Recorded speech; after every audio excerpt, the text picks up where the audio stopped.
Hey,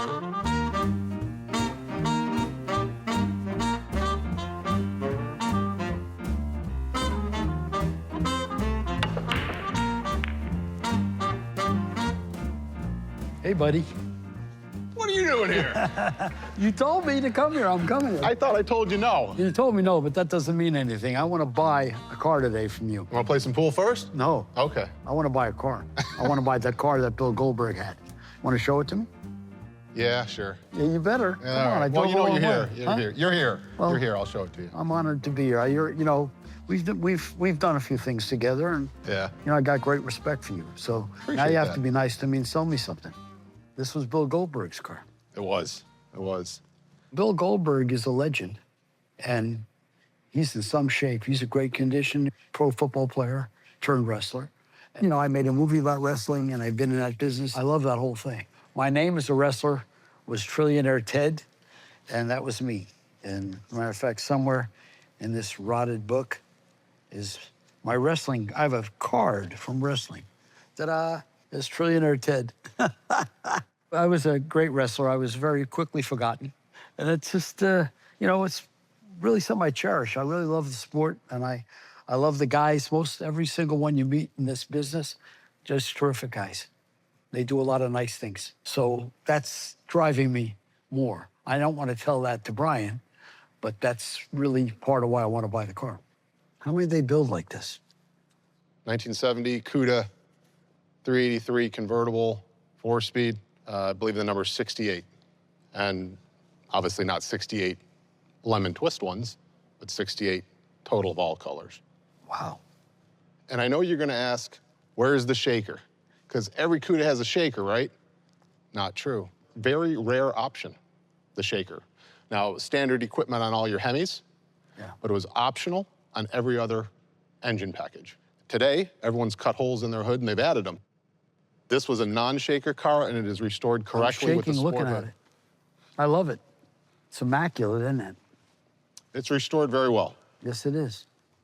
That's actually the original license plate on the car from 1970. I didn't notice. Yep, California. That's the California plate? blue plate. Yeah. Wow. Yeah, this is a This needs to go to my castle. rust-free California car. Just as a general piece, it's a very original, solid, well-done car. Of course, you're here because of the celebrity ownership, but here's why I became attached to the car. That's the original paperwork. Take a look at that. That's the car? That's the car. Oh, my goodness. This photograph was found, and I had a hunch that it might be the car because it's yellow, front rubber bumper, painted racing mirrors, convertible, California Riverside International Raceway, October 1969. This car was built early enough, and 45 days before the race, you know, a pace car would have been sent by the factory to be special prepped. Tires would have been x-rayed, the engine would have been checked through, because you do not want a pace car failing when it's in the public eye. So this car received special attention. It's special. I love it. They only built 68 of these cars, so it's already a very, very special car. But the provenance that it has really rings the bell for me. This car actually was a pace car for a Can-Am race, documented, that he found the documentation for it. He should be a private detective. The race was won by Team McLaren's Denny Hume. Now, he was from New Zealand, and so the car was awarded to him, but he gave up the car and took the cash equivalent. So he actually never owned it, but it was awarded to him. We even found after the race, when they listed the car for sale in California by Ralph's Chrysler Plymouth, there's the VIN. Oh, it's just the $4,300. He knows so much about these cars. It's very tough to try to outfact him on his own car.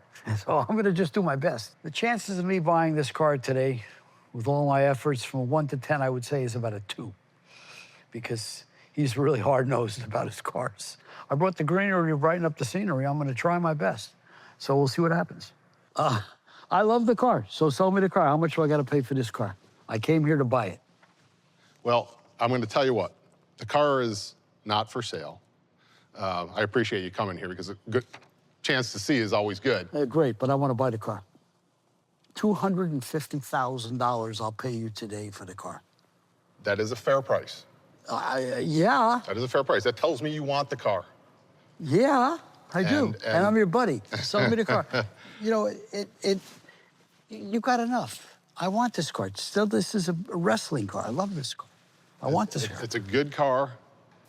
It's, And a, fair I made it's you a fair price. I don't like saying no to a friend, Right. So don't.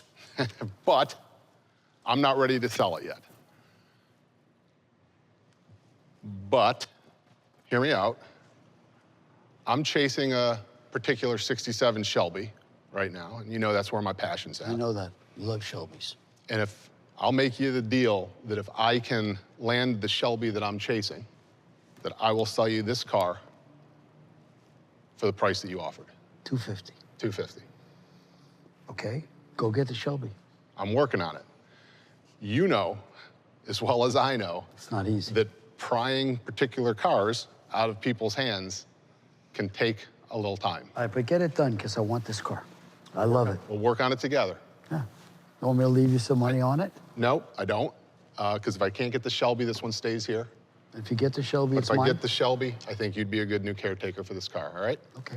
I'm good with that. All right. I'm good. It was Well, it's really good to see you no matter I what. was going to say that. You know, it's always good to see you. And if you want to No. talk about other cars, No. No, I want can, this car. I can get you into a Pontiac. You know, I offered him $250, and that's all of it. And he liked the price. He was fine with that. And he said to me, if he gets the Shelby that he's trying to buy, then it's mine. And I'm good with that, because his word's his bond. He'll get the Mustang. I know him. He'll get the Mustang. If I'm successful pursuing the 67 Shelby that I'm chasing right now, I am going to need the space. You know, garage space is at a premium. It doesn't matter where you're at. None of us like to build a whole nother building because we have too many cars.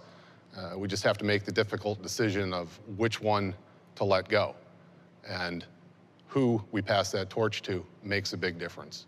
So I'm going to consider it leased out to you for now. Okay. When you call me, I'll bring you $250 and take it. Tell you what, you want to go for a ride? I wouldn't mind. You can aggravate me, but She I'll do sounds it. really good. Crank it. Let's go. All right.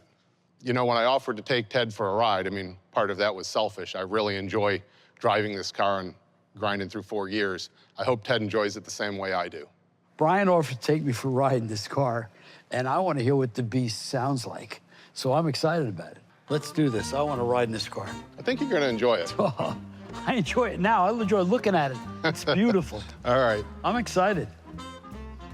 We're not renegotiating if it don't start. Yeah, I figured I'd do the driving today. I know Ted drives a land yacht, which provides a lot of safety for him, but with this car, I figured we'd keep Ted in the secondary seat. I'm excited. This car sounds great, runs great.